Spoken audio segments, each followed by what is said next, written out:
So you made it through the freeze and people-pleasing response, and you said the boundary out loud, and then it got worse.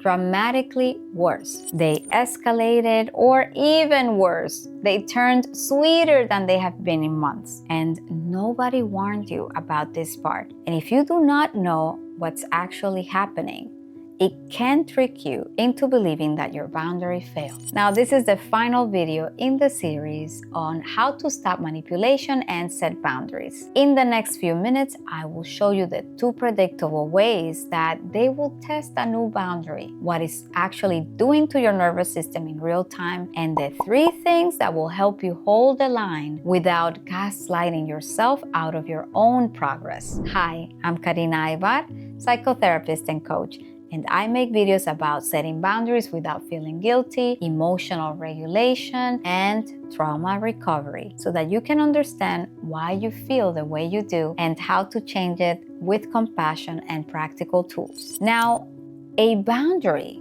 is information. It tells a manipulative person that a source of access they were relying on is no longer accessible or guaranteed. Now, most people, healthy or not, will prove a new limit at least once. They will test it, and that is normal relational behavior. But what makes it different with a manipulator is what the proving looks like. It is rarely a direct question. It is more often escalation, guilt, sudden warmth, ironically, or a sudden crisis that requires your involvement immediately. Now, clinically, this is a variable reinforcement pattern. If your boundary has ever cracked under pressure before, even once, the other person has learned that persistence eventually works. So the test is not random. It is a strategy that has been rewarded in the past, even if you didn't experience it as a strategy at the time. Now, sometimes the pushback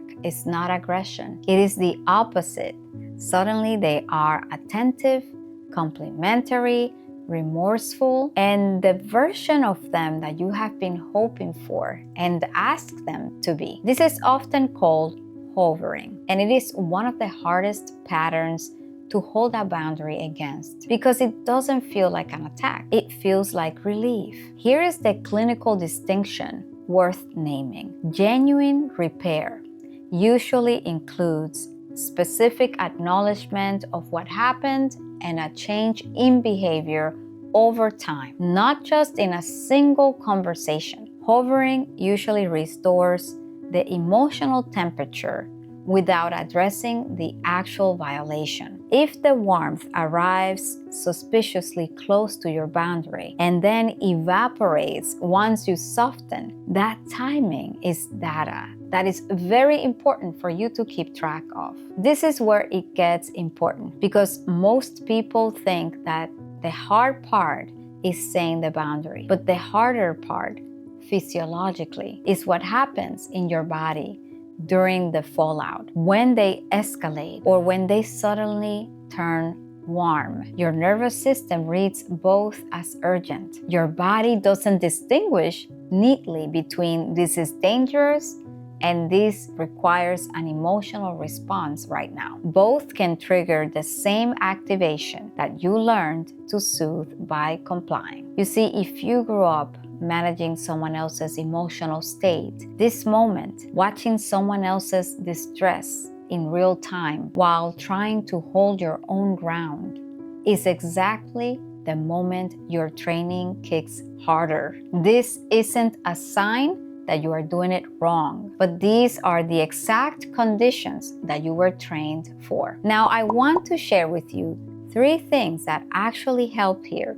beyond willpower. The first thing is expect the test. I want you to decide in advance, while you are calm, what pushback might look like for this specific boundary and person, so it doesn't feel like a new information when it happens. Predictability lowers that threat response. Now, second, I want you to separate their reaction from your responsibility. Their escalation or their sudden warmth is information about them and not a testament of whether your boundary is effective or works. Now, third, build a regrounding ritual for the minutes after the test, not just before setting the boundary. A few slow exhales, a hand on your chest, a short walk. The goal is not to feel nothing. It is to stay regulated enough that you are responding from the boundary you set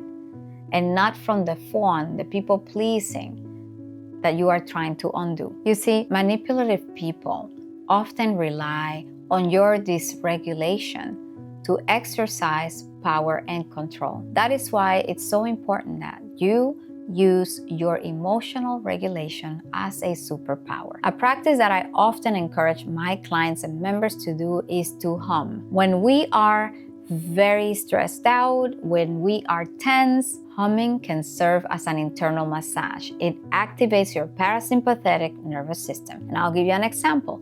You can take a deep breath in, hold it for 4 seconds, and release with an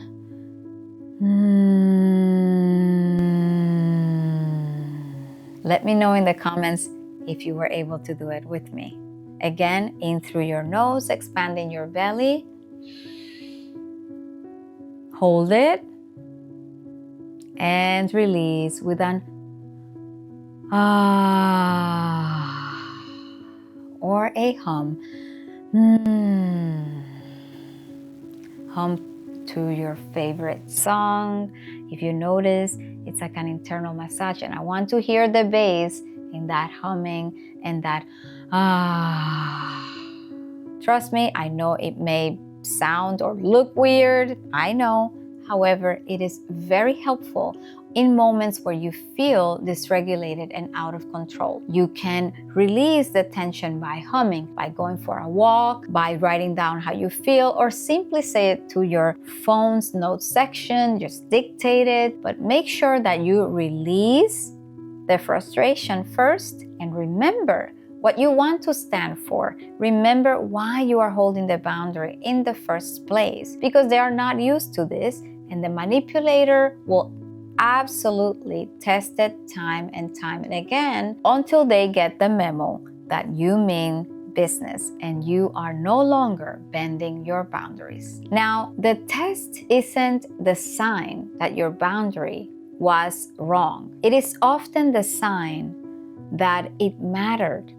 Holding a boundary isn't a single sentence. It is a pattern that you keep choosing, even when the other person makes that choice harder on purpose. That's the part nobody shows you in a reel or a little post on just set a boundary, right? It's not as simple as that. We're trying to undo a response that you have learned for several years, and that requires a lot of practice and consistency, one day at a time, one step at a time, one relationship at a time, one conversation at a time. Now, that is it for this series. Unless you tell me in the comments that you want to learn more about this, please let me know. If you have any questions, I will absolutely record more videos to fulfill your needs. So let me know if this has been helpful. And now, if you're in the middle of this right now, this is exactly the work that we go deeper on inside the Self-Worth Hub. And if you haven't watched the first two on stopping manipulation and on why you freeze and people please in the first place, they are linked below, and please be patient with yourself. Now, I will see you in the next video, and please remember your resilience.